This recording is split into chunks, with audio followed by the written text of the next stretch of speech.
What a great question. Guys, keep them coming. This is a wonderful question, and there is a right answer contrary to what you'd read on the interwebs. Listen, man, I know that your best friend's brother's, sister's, cousin's, nephew had a certain experience. We have like 60,000 plus customers. I don't even know. A lot. And I own 6 liters just anyway. We're not better than you at all. We just have more experience in this. So please, listen, take heed. All we want to do is help you. I love Felpro. Felpro is a reason to know that God loves you and wants you to be happy. Not no ringed heads. If you're running O-ringed heads, which by the way is superior, there's no drawback to O-ringed heads other than cost. And cost is a good reason to say no. But if you're running O-ringed heads, anything other than Felpro. So you can run Mall, Victor Rents, Black Diamond, the OEM. We really like Mall, but you know what? It's you're right. You could do any of them. It's fine. What I would tell you is that ultimately what we're talking about is we're talking about a situation where if you have O-ringed heads and you use Felpro gaskets, I can guarantee you almost with certainty that you're going to be doing this job again, and it won't even take that long. So please don't do that. If you are running non-O-ringed heads, Felpro, it's just better. It is absolutely a better head gasket in non-O-ringed head applications. But in O-ringed head applications, just say no. And so, and by the way, sidebar, we'll shoot another video on this, but if you have a way to not reuse your heads, if financially you can swing it, please do not reuse your heads. We'll shoot a whole separate video that's going into more detail, but metallurgy is a conversation. Hot, cold, hot, cold, hot, cold cycles are a thing. I don't want you, so many of our customers, they go ahead and they're looking and they're saying, hey, I did my heads, and here I am 8, 10, 12 months later, and I've got cracked heads. What the heck? Well, that's because metallurgy is a conversation. So you have all these hot, cold, hot, cold, hot, cold cycles, and they cause the metal to get weak. Now you add insult to injury because your heads are warped. It's not even a question about whether they're warped. They're warped. How badly are they warped? Okay, that's up for discussion. But you're going to shave 1, 2, 5 thousandths off of the head. You're going to make a bad problem worse. What do I mean? When you blow head gaskets, the heads didn't lift. Commonly what happens is the heads just flex. They become like a tent.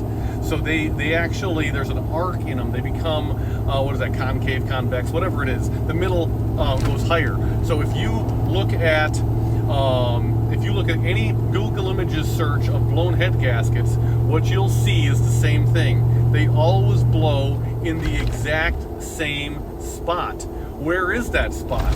That spot is the closest distance between the cylinders, and that is because that happens to be the furthest distance away from the head bolts, or the head studs as the case may be.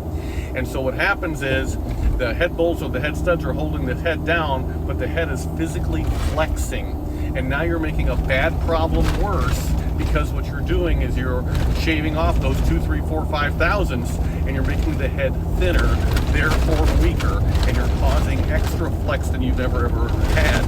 And by the way, if you have a January 2006 or newer build, you do have 20 millimeter alignment dowels in your heads, but that means you have commonized heads, so you have thicker heads than Ford had originally. That's the reason why the late build 06 and the 07 guys, they don't have blown head gaskets nearly with the propensity of the earlier build guys.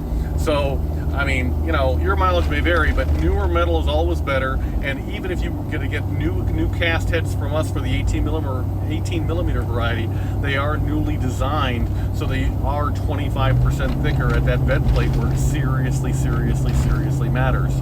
So, we have Kill Devil heads on the shelf. We have DK heads on the shelf. We have some custom heads on the shelf. So lots and lots of options from us, and we're a holistic provider. I carry 16 million auto parts. The goal is never to sell you anything. It's just to tell you, hey, this works with this works with that. This is what you should do.